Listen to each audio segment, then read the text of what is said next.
So this is the assessment of density functional theory in predicting structures and free energies of reaction of atmospheric proliferation clusters. This was originally done at the University of Copenhagen. All right.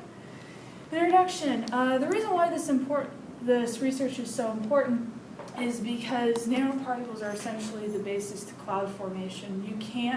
They have found that you can't have clouds without little small particles in the atmosphere. And so, as you see, particles that have been emitted in the atmosphere on a daily basis have been shown to increase cloud nucleation by a factor of 2.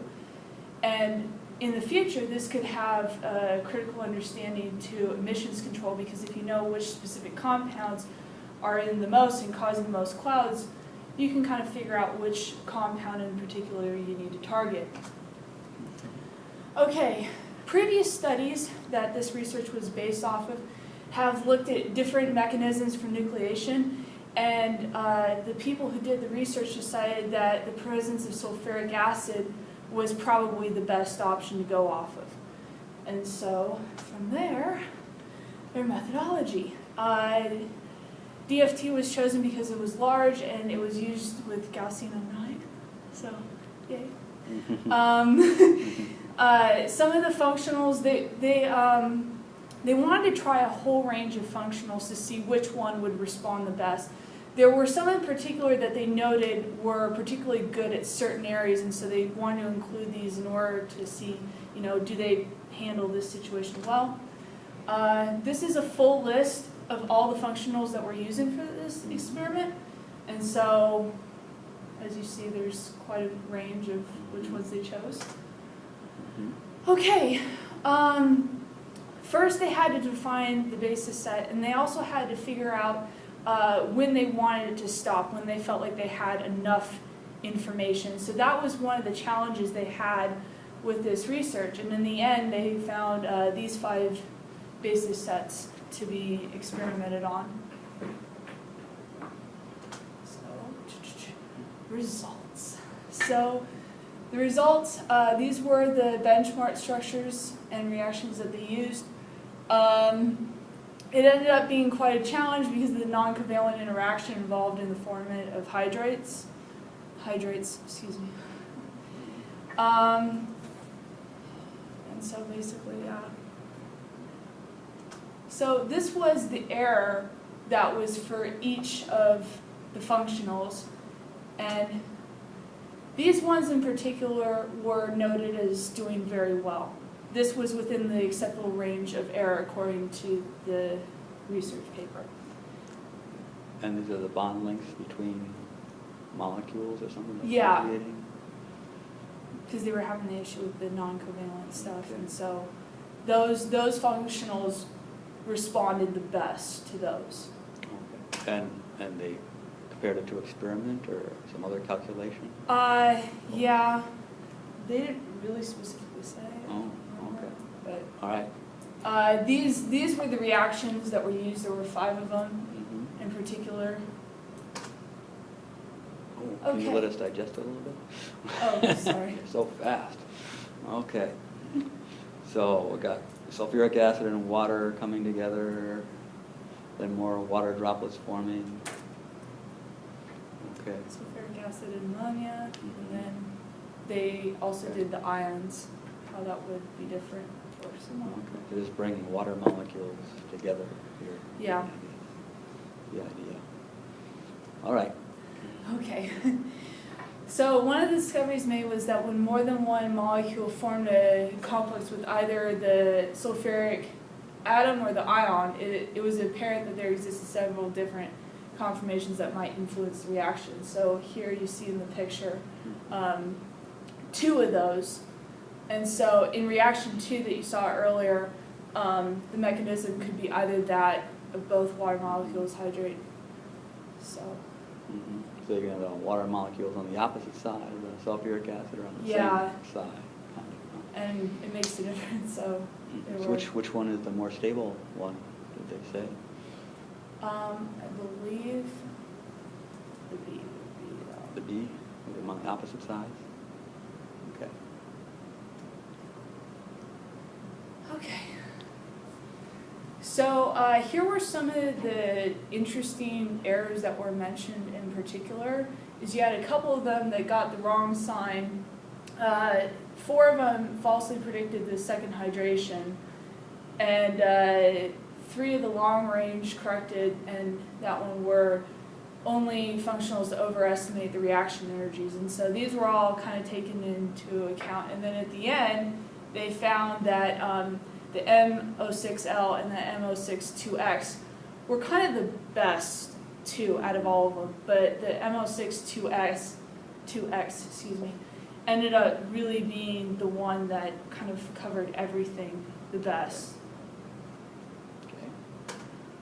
Okay, so this was a table that was included, and it just goes through the specific numbers of the performance. Wow, look at all those functionalities. That would take you guys a little while to do. I know, all those, yeah. huh? See how nice I am?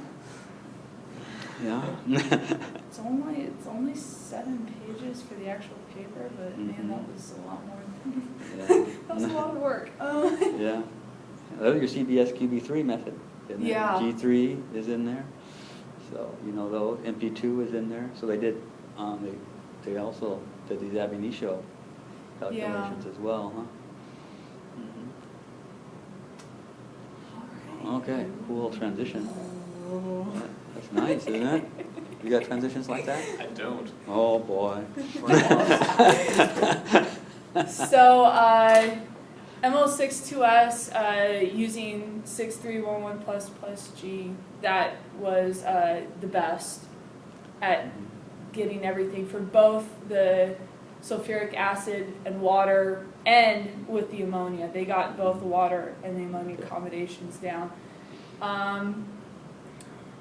Yeah, pretty much. And it was a great, one of the cool things is it ended up being a great alternative to the PW91, which was the one that was originally kind of thought to be the standard that you use. And so kind of from here, the way the research left it is, and this is kind of where it deviated, because I thought maybe they were going to like test more stuff. This ended up being more like which of these will perform the best, not how as much it will go into a real life environment, if that makes sense. But that was kind of left at the future research, like in the future, this is the one we would recommend for further research into the topic. And so that's kind of how it was left. And so, yeah. All right. Oh, wow, look at that. Graphene, huh? Okay, so there's our reference right in there. That's good. Yes. Okay, questions for our speaker? Anybody? Any questions, Mr. Ball?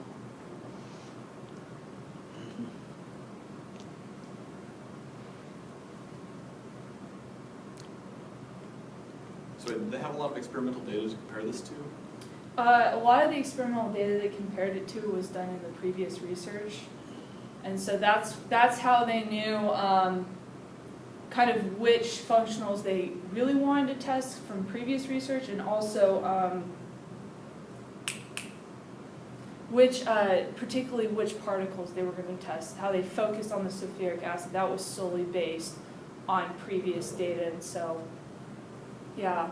So a lot of that was compared to like previous data of how, you know, how did this research or this functional on sulfuric acid perform to previous studies on it and stuff. So there was a lot of comparison and then adding new functionals that may not have been tested before in this area. Okay. I have another question, sorry. How did the I guess their best performing functionals compare to the more ab initio high level approaches? You know, Go back and look at that slide. Number 4 or something. There it is. you know, it's weird because I didn't really remember them talking about ab initio until like the very end. It looks like they were And so it kind of makes comparing me them think to the ab initio. this is the ab initio is solely from previous research, because in the list of functionals that they gave that they investigated, it's like they were all, none of them.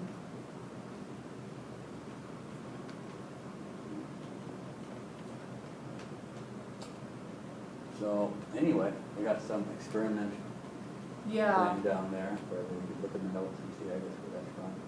Get little references on something. The standard pressure and temperature. All right. Well, thank you, Ms. Glinskas. Thank you there.